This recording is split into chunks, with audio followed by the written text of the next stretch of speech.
In developing pure web applications using Oracle Jet, Jet uses several well-known and popular open source packages.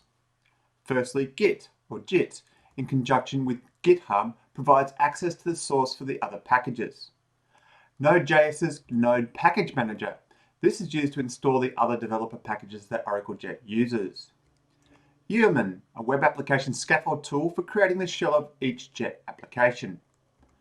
Grunt, akin to Makefiles of old, used to run tasks to build and run Jet apps.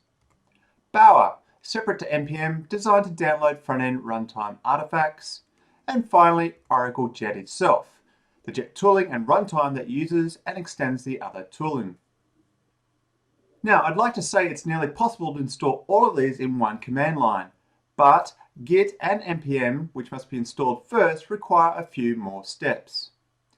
Depending if your development machine is running Windows, Mac OS, or Linux, you need to download and install a specific installation package for your operating system for both of these. Luckily, both Git and npm's websites and install instructions are fairly straightforward. It's worth noting for new developers not familiar with npm, npm is installed as part of Node.js. Having installed Git and npm via the command line, you can then install the rest of the packages one by one, or if you so choose, in one line using npm. For reference, in these command lines here, yo or yo refers to Yeoman. At conclusion, you can issue the following npm list command to check what was actually installed, including the specific version number.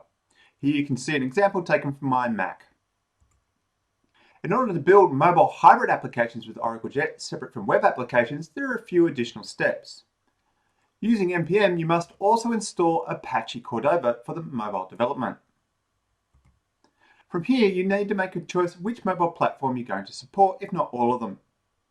Now, Apache Cordova itself supports at last count 8 different mobile platforms, but Oracle has made the decision upon extending itself on top of Cordova to only support Android, iOS, and Windows 10 Universal Windows Platform, or UWP. Now, for this Oracle Magazine article, we'll assume you're developing on Android only. For hybrid mobile development on Cordova on the Android platform, you will require the Java Standard Edition SDK. And specifically for Android, you'll also require the Android SDK. The Android SDK is either bundled with Android Studio or a separate download from the following page. The SDK is now somewhat obscured as command line tools at the bottom of this page, where you will find the downloads for Windows, Mac OS, and Linux. This article will assume you'll download and install the SDK rather than the full-blown Android Studio. The SDK does not come with any specific version of Android installed, known as the Android API, so you must run the SDK Manager to download these in turn. Once the SDK is installed, you start the SDK Manager under the SDK directory that you unzipped it from, /SDK/tools/Android. On opening the SDK Manager, you'll notice at bottom it is loading from an external repository to determine what is available to you. By default, the SDK Manager will suggest some needed packages it will automatically download, but from there you can pick a specific Android API. In doing so, you need to be mindful that the version of Cordova that you're using or you downloaded has its own dependencies of what Android API level it supports, so you need to check this for yourself. For me, for Apache Cordova 6.3.1, at the time of writing, according to the Cordova documentation, the latest supported Android version is 6, which equates to API 23. Once you've selected the options for that API, you then select the Install Packages button, accept the relevant licenses, then await for everything to download and install. Next, we need to set up the Android emulator, but it is notoriously slow on start. To get around this, we recommend you install the Intel Haxium drivers.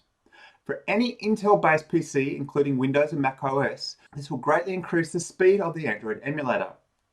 Ensure to check the prerequisites to make sure your PC is compatible. Now that you have the drivers installed, you can set up the Android emulator. The Android emulator requires that you configure an Android virtual device, or an AVD. That is, a configuration set of the Android device you want to emulate.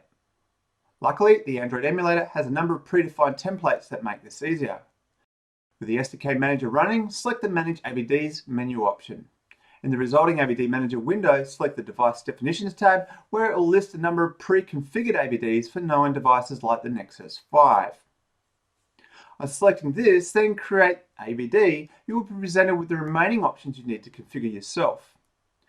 When picking the target, this represents the Android API level you downloaded earlier.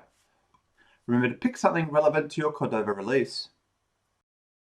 For the CPU ABI, for the Intel Haxium driver to work, you must pick a system image built by Intel, typically Intel Atom x86 or Intel Atom x86 64-bit. For the skin, pick skin with dynamic hardware controls, and then the rest of the options are there left as default. Finally, note the default AVD name at top. It's useful to change to something simple like My AVD with no spaces. Once done, press OK. Next, Apache Cordova for specifically building Android apps requires that the Java Standard Edition SDK be installed on your machine, either version 7 or preferably the latest version, version 8. Having installed the Android SDK and Java SDK, Cordova then requires environment variables for Android Home and Java Home to point at where you installed these. The Cordova documentation gives instructions to how to set the environment variables on different operating systems. And voila! At this point, you've set up the Android SDK and an Android emulator, and you're ready to return to working with Oracle Jet.